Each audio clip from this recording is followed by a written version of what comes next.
The preacher was everything a man of God should be: charismatic, respected, a guiding light for his congregation. His voice was smooth, his words filled with wisdom, and his presence commanded the room. But behind his well-groomed exterior, there was something darker, something that gnawed at him from within. He wasn't just preaching the word of God, he was hiding a secret. A secret that would destroy everything he'd worked for. No one could know. Not his flock, not his family, and certainly not the woman who came into his life, looking for peace. But what happens when the man of the cloth begins to crave the very flesh he's supposed to guide? What happens when temptation knocks on his door? She wasn't just any woman, she was the neighbor's wife. Beautiful, lonely, and in desperate need of something she wasn't getting at home. The preacher had seen her before, but it wasn't until that one evening, when their eyes met across the room, that everything shifted. He didn't expect it. No, he never planned for it. But the connection was undeniable. Her soft smile, her vulnerability, they stirred something in him he'd buried long ago. And that was just the beginning. One simple touch, one shared moment, and their lives would never be the same. But was it really love, or something far darker? The first few conversations were innocent enough: advice, guidance, nothing more. But the longer they spoke, the harder it became to ignore the growing tension between them. She came to him for answers, for comfort. But as the nights wore on, it became clear that what they were sharing wasn't just spiritual. He thought he could control it. That was his first mistake. Because once desire has a hold, it's not so easy to break free. And that's when things escalated. They'd meet in secret, alone, in places no one could find them. What started as stolen glances soon became whispered promises. But the preacher knew the risk. He knew what they were doing was wrong. And yet, each time their lips met, each time their bodies collided, he couldn't stop himself. Was he still the man of faith, or had he already crossed a line that no one could return from? No one knew. No one could know. The preacher kept up the act, pretending to be the man everyone thought he was. But deep down, he was falling apart. And it wasn't just his soul that was at stake. There was someone else, someone who would soon find out. And when that truth came to light, it would shake the foundation of everything. What happens when a man's darkest secrets are exposed to the world? Will he still stand tall in the eyes of God, or will he be destroyed by the very things he tried to hide? Do you think a man like this can ever come back from what he's done? What would you do if you were in his shoes? Let me know your thoughts in the comments below. And if you want to hear how far this dangerous game goes, hit that like button and subscribe for more. Trust me, you won't want to miss what happens next. She was tired of being ignored by her husband, and the preacher offered her something he never could: passion. She wasn't just another woman in the crowd. She was the one who stood out, even when she tried to blend in. Her beauty wasn't loud or in your face, it was quiet, but magnetic. The kind of beauty that made you look twice, even when you didn't want to. She had always been the good wife, the one who took care of everything at home. But deep down, something was missing. She was hungry for something more. Her marriage had become routine. There were no sparks, no excitement, just a man who barely noticed her anymore. He was there physically, but emotionally, he was 1,000 miles away. She tried to be patient, tried to fill the void with the things she knew, but it wasn't enough. She needed more. She needed to feel alive again. She didn't want just any man. She wanted someone who could make her feel something she hadn't felt in years, someone who could make her burn with desire. That's when she met him. The preacher. He was different. When he spoke to her, it wasn't just about advice or comfort, it was something more. There was an energy between them, an unspoken understanding. She felt seen, really seen, in a way she hadn't in so long. His eyes lingered just a little longer than they should, and his words were always warm, soothing, but there was something else beneath them. It started innocently enough. He'd offer her a smile after church, a kind word when she needed it most.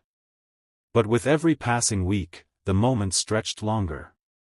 The looks, the conversations, they weren't innocent anymore. She began to feel it, this pull between them.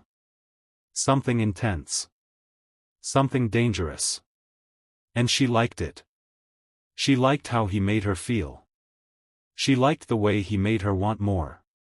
The temptation was undeniable. She started finding excuses to be near him, to talk to him more. And every time they were alone, she could feel the heat rising between them. It wasn't just about talking anymore. There was tension, thick and suffocating, hanging in the air. They weren't just crossing boundaries, they were igniting fires that couldn't be controlled. One evening, it happened. She was standing near him, a quiet conversation about nothing important, when his hand brushed hers. The touch sent a jolt through her. She could feel the electricity between them, like the air around them had shifted. It was subtle, but it was enough to send her heart racing. And just like that, it all changed. They both knew it. The next time they were alone, the touch wasn't so innocent. His hand found her waist, pulling her closer, and she didn't pull away. Their eyes met, and the rest of the world disappeared. She didn't care about the consequences anymore. She didn't care about anything except what he was offering. And what he offered was everything she had been longing for. They were no longer pretending. This wasn't just a conversation anymore, it was a promise. A promise of things she had never dared to dream. They met in secret after that. The first kiss was like a spark to dry tinder. She'd never kissed anyone like that before. It wasn't sweet or gentle, it was raw, urgent. His lips were demanding, and she couldn't pull away even if she wanted to. The chemistry between them was like a fire, wild and uncontrollable. And every touch, every stolen moment, only made the flames burn hotter. But it wasn't just physical. No, it was deeper than that. Every time they were together, she felt something inside her awaken. Something she'd buried long ago, but now, it was roaring to life. She wasn't just the neighbor's wife anymore. She was someone who had been touched by something she couldn't name, something she couldn't let go of. She couldn't go back to who she was before. The fire had started, and there was no turning it off. He didn't just find them in bed, he found the truth about what had been stolen from him. For years, he had been the quiet one, the husband who worked hard, came home late, and never asked too many questions. His wife, the neighbor's wife, had always been his world. He trusted her completely. He gave her everything. And in return, he thought she gave him the same. But trust is a fragile thing. And when it breaks, it shatters into 1,000 pieces. One moment, one small action, and his entire world crumbled. He didn't just lose his wife, he lost his dignity, his peace, his heart. It started as a feeling. A small, nagging thought in the back of his mind. He noticed the way she would hurry out the door, how she was never as warm, never as affectionate as she used to be. He didn't say anything at first. He told himself it was nothing, just work, just stress, just life. But then the signs became harder to ignore. The late nights.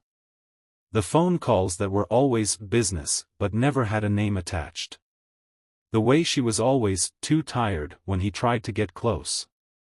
He couldn't shake the feeling that something was off, but he never expected the truth to be so ugly, so raw. He wasn't ready for what he would find.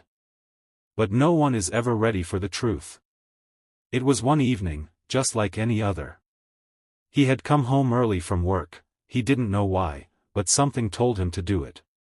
And as he walked through the door, he heard something. A noise. A soft whisper. The unmistakable sound of footsteps, but they weren't his wife's. And then it hit him, the smell of her perfume. That same sweet scent he knew so well, now mixed with something else. Something foreign. His heart raced as he stepped toward the bedroom, his breath caught in his chest. He opened the door, and in that moment, everything he thought he knew about his life shattered. There they were, his wife, tangled up with the preacher. His body went cold. For a second, time seemed to stop. The scene in front of him was so wrong, so impossible, that his brain couldn't even process it. His wife, the woman he had loved, the woman he had trusted with everything, was in the arms of another man. Not just any man, the preacher. The man he had trusted. The man he thought was above temptation. And it hit him all at once: rage, confusion, betrayal. Every emotion he had buried deep inside him surged to the surface. He didn't just see his wife with another man, he saw everything he had worked for, everything he believed in, torn apart. His life was a lie. He stood there for what felt like forever, frozen, unable to move. But then, his fists clenched. His heart pounded. The rage that had been simmering beneath the surface for months, maybe even years, exploded. He couldn't think, couldn't speak. All he could feel was the burning desire to make them pay for what they had stolen from him. His thoughts were a blur: cheating, lies, betrayal. He wanted to scream, to confront them, to tear them apart. But he knew he had to be smart. He knew he had to wait. He had to plan. Because if he acted on impulse, if he let the rage take over, it wouldn't just destroy them, it would destroy him too. And so, he waited. He waited until the time was right. Until he could make them feel the pain he was drowning in. The days that followed were torturous. He watched them both, silently, carefully, waiting for the right moment to strike.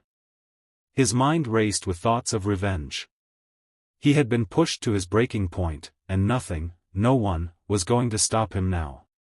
Every time he saw his wife, he saw the lies in her eyes. Every time he saw the preacher, he felt the fury bubbling inside him. The man who had taken his trust, his love, and turned it into nothing more than a sick game. But the hardest part wasn't the anger. No. The hardest part was the pain. The betrayal stung like 1,000 needles, twisting inside him, making him question everything he had ever known about love, about trust. And in that pain, something dark began to grow. He wasn't just planning revenge anymore. He was planning destruction. And nothing would stand in his way. It was no longer about love or lust, it was about survival. The moment had come. The betrayal, the lies, the weeks of torment and rage had all led up to this one instant. The husband couldn't think straight anymore. His mind was a whirlwind, his heart pounding in his chest like a drum. He had planned it in his head 1,000 times, but now, in the heat of the moment, all he could feel was the overwhelming need to act. He stepped into the room, his breath heavy, his hands trembling with a fury he couldn't contain. There they were, just like before. His wife, the woman he had once loved with everything he had, lying in the arms of another man, the preacher. The man who had betrayed him, who had stolen what was his. When a man is stripped of pride, he becomes capable of anything. He didn't say a word at first. The silence was suffocating. His eyes locked onto his wife's, and for a moment, it felt like time itself had stopped. She looked at him, her face pale, her mouth opening as if to speak, but nothing came out. She had no defense, no excuse for the web of lies she had spun. The preacher's eyes widened in fear as he scrambled to pull himself together. But it was too late. The damage had been done. The husband could see it in their faces: guilt, fear, desperation. But all he could feel was rage. And it burned through him like a wildfire, consuming every ounce of rational thought. And in that moment, nothing mattered. Not love. Not trust. Just the need for retribution. He took a step forward, his hands clenched into fists. He wasn't even sure what he was doing. The fury was too strong, too wild. His wife screamed as he advanced, but it was too late to stop him now. The preacher scrambled to his feet, his eyes filled with terror, but the husband was already on him, pushing him back. The violence came without warning. A brutal shove sent the preacher crashing into the wall. The man's body slammed against it with a sickening thud. His wife's voice was a shrill, frantic cry, but it was drowned out by the pounding of his own heart. He was beyond reason now. This wasn't about redemption, or understanding, or forgiveness. It was about ending it all. The lies, the betrayal. Everything. There was no turning back. What had once been love had turned to fury. What had once been a marriage had turned into a war. The preacher, now gasping for breath, tried to make a move, but the husband was faster. His hands grabbed him by the throat, tightening with every passing second. The preacher's face turned red, his hands clawing at the husband's arms, but the grip didn't loosen. Fear filled his eyes as he struggled, his body jerking in a desperate attempt to break free. But the husband didn't care. His thoughts were nothing more than the need to make this man pay. To make them both pay for what they had stolen from him. His hands were shaking, but his resolve was stronger than ever. Sometimes, the only thing a man has left is the desire to make someone else suffer. And in that moment, the husband found a power he didn't know he had. The room was chaos. His wife's screams echoed through the house, but they were nothing more than distant noises to him now. Her pleas for him to stop were lost in the rush of blood pumping through his veins. The preacher's face was turning purple, his struggles weakening with every second. But the husband didn't stop. He couldn't stop. The anger inside him was too deep, too all-consuming. It wasn't until he felt the preacher's body go limp, until the last bit of fight left his victim, that he realized what he had done. And even then, there was no satisfaction. Only emptiness. In the end, revenge isn't as sweet as it's made out to be. It's hollow. It leaves nothing but a dark, empty hole inside. The husband finally released his grip, stepping back as the preacher's lifeless body crumpled to the floor. He stood there, breathing heavily, his chest heaving with the weight of what had just happened. His mind was a blur, his body trembling. He looked down at the preacher, and then at his wife, who was now huddled in the corner, staring at him in shock and horror. She didn't say a word. She didn't move. The silence between them was deafening. A shattered family. A dead preacher. And a community forever haunted by sin. The consequences of that night were far from over. What had started as a simple betrayal had grown into something that would haunt everyone involved forever. The wife could hardly look at herself in the mirror. The guilt gnawed at her like a constant ache, her mind replaying the moment she had betrayed her husband, the man she once loved. But even that guilt couldn't compare to the weight of what came next, the preacher's lifeless body lying on the floor, taken by the very rage the husband had held in for so long. In the end, who really paid the ultimate price? The husband was arrested. The trial was long and painful, dragging on for months. The courtroom was filled with whispers, some pitied him, some called him a monster. But no one truly knew what it felt like to be in his shoes. His world had been torn apart by lies and betrayal. And now, he had to pay the price. The once proud man of faith had become a man of violence. He would never be the same again. The wife, torn between love and guilt, stood silent throughout it all. What could she say? What could she do? Her affair had set everything in motion, and now she had to watch as the man she once knew was locked away forever. The stain on the family was deep, and the echoes of that night would never leave. But it wasn't just the family that suffered. The entire community felt the blow. The church, once a place of peace, was now tainted with the darkness of what had happened. The preacher, a man many had trusted, was gone, and his absence left a hole in the lives of so many. People whispered, not just about the murder, but about the lies, the affair, and the secrets that had lived behind the stained glass. What happens when a community is torn apart by sin? Who really pays the price when everything falls apart? Let me know your thoughts in the comments below. Don't forget to like, subscribe, and stay tuned.